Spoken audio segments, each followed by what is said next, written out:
Ciao e benvenuti nel mondo dei sapori di ricette in tavola. Io sono Marianna e oggi come ricetta del giorno vi propongo una torta all'arancia particolare. Prima di lasciarvi alla ricetta vediamo com'è il risultato.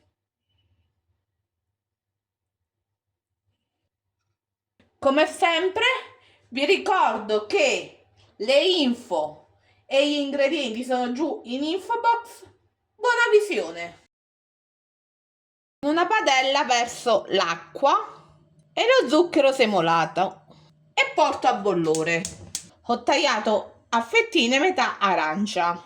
Adesso che è arrivata a bollore metto a minimo la fiamma, inserisco le fettine di arancia. In totale vanno cotte per 5 minuti, quindi 2 minuti e mezzo per lato. Le arance sono pronte. A questo punto non rimane altro che scolarle. Prendo una teglia, un contenitore che fodero con carta da cucina, adagio le fette di arancia e poi con altra carta stampono trasferisco le mie fettine di arancia su una gratella che faccio raffreddare nel frattempo che preparo il dolce. In un pentolino faccio sciogliere il burro a fiamma bassa. Il burro si è sciolto. In precedenza ho sbriciolato dei biscotti secchi a cui aggiungo il burro sciolto e mescolo il tutto. La base per la torta è pronta. Nella tortiera inserisco un foglio di carta forno verso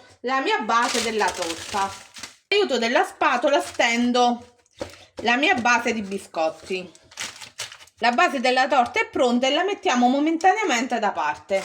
Al formaggio spalmabile che ho tenuto fuori dal frigo per qualche minuto e poi ho trasferito nella ciotola unisco lo zucchero semolato e con una spatola amalgamo il tutto. Questo è il risultato che si ottiene. Adesso unisco il primo uovo e mescolo. Adesso si accende il forno a 140 gradi. Si unisce un uovo alla volta per fare in modo che l'uovo venga assorbito dal formaggio spalmabile.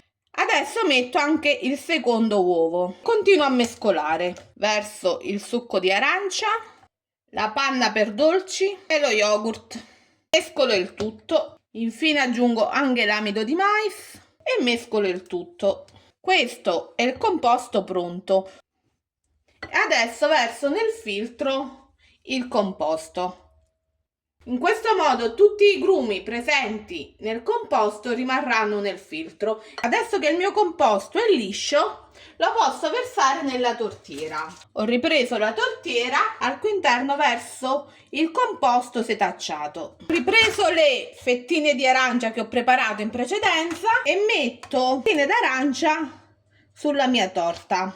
Volendo si possono anche sovrapporre leggermente. Adesso la torta all'arancia va cotta in forno preriscaldato a 140 gradi per 50 minuti. Così si presenta la torta una volta uscita dal forno.